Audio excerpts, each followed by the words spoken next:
Welcome to CC Writes. My name is CC Lepki, and today I'm going to write a Marvel movie. Sort of.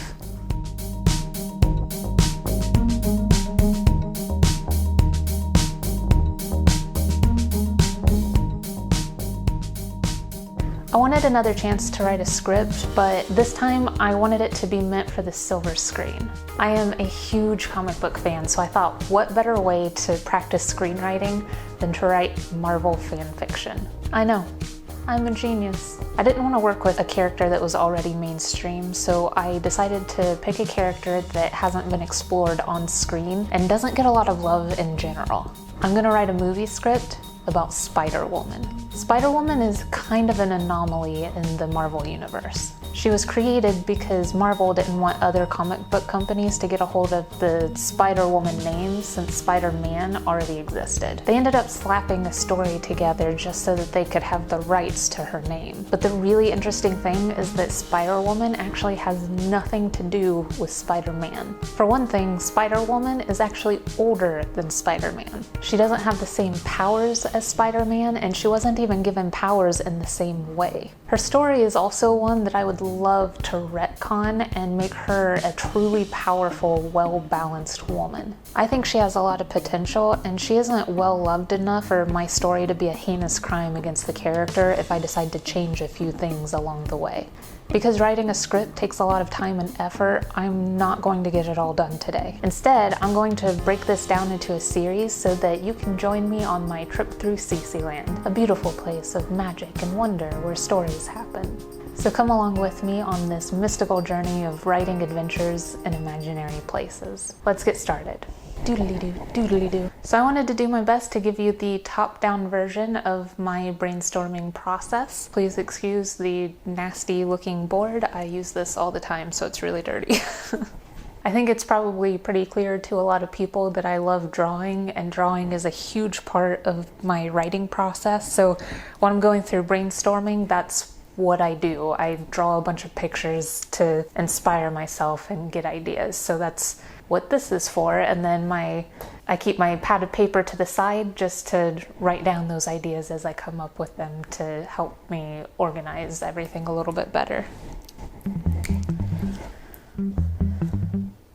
So I'm just going to start off with what I know about the character already. Spider-Woman's story is that she was with her parents in a mountain, and her parents were scientists. They were doing some sort of experiment. She ended up getting trapped inside of one of their machines for years, and by the time she came out of it, she had powers. Now, the thing I don't like about the story is the weirdness associated with it. They went like a really odd route for, it was like this mystical, magical mountain with cow people or something, like flying cows. I don't know, it's different to say the least. What I want to do is to ground this story a little bit more, because the Marvel movies themselves are a little bit more grounded. But I do like that base story of her having, grown up in a mountain with scientist parents. I'm thinking that there's something in the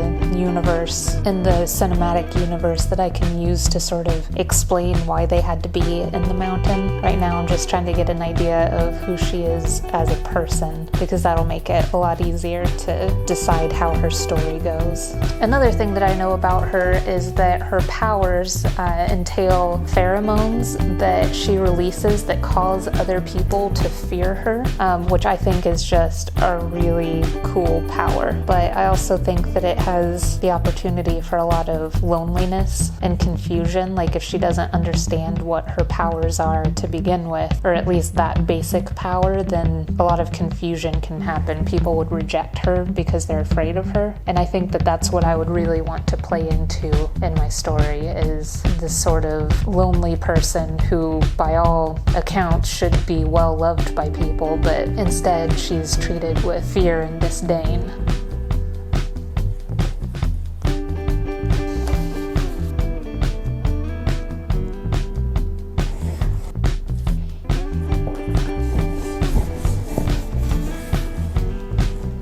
So you have the mountain, and you have sort of this secret lab inside of the mountains with a machine of some sort. Now, it doesn't really explain how she managed to survive all of that time, but I imagine that there are like these tanks that are like nutrition tanks that anybody who's inside for a long period, it would sort of provide sustenance for them. I almost wonder what kind of machine that it is. And if she gets trapped in the machine, I assume that that means that her parents weren't there to take her out, or they weren't able to take her out for some reason. And I believe in the original story she got trapped inside of there for like 5 years. So I imagine by the end these tanks would have been down to basically nothing, and maybe she was starving when she's found. That has a nice traumatic kind of base to it that I think would work really well for a story. I wonder if I should do like she ends up getting mixed with a spider somehow in a similar way to Spider-Man, but kind of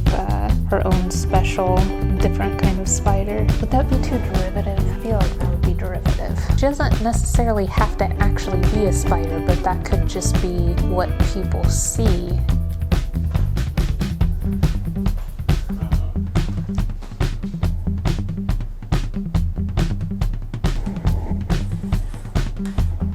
Okay, so we definitely decided on no spider bites. I think that it's definitely gonna improve the story, make it a little bit less copying of Spider-Man, and it's also going to make it so that she's very much her own person within the story. She's her own superhero, no connection to him whatsoever.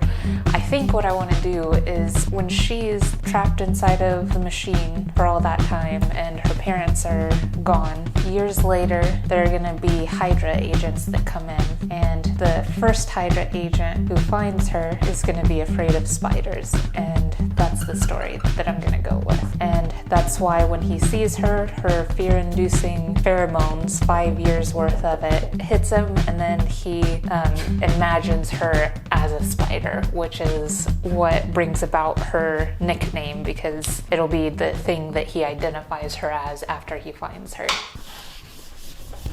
So I think I'm heading in a good direction with this story. I hope I'm heading in a good direction with this story. What non-mainstream superhero would you have chosen to write a Marvel movie about? Tell me about it in the comments below. Thank you for joining me today on CC Writes. I hope you enjoyed our time together. If you liked this video and want to see more content from me, you can follow me on Twitter at CC Lepki Writes. If you'd like to support my work, you can find my books on Amazon.com, and you can also consider donating on the CC Writes Patreon page. Finally, don't forget to like, subscribe, and hit the bell notification button so you'll know when the next video comes out. See you later!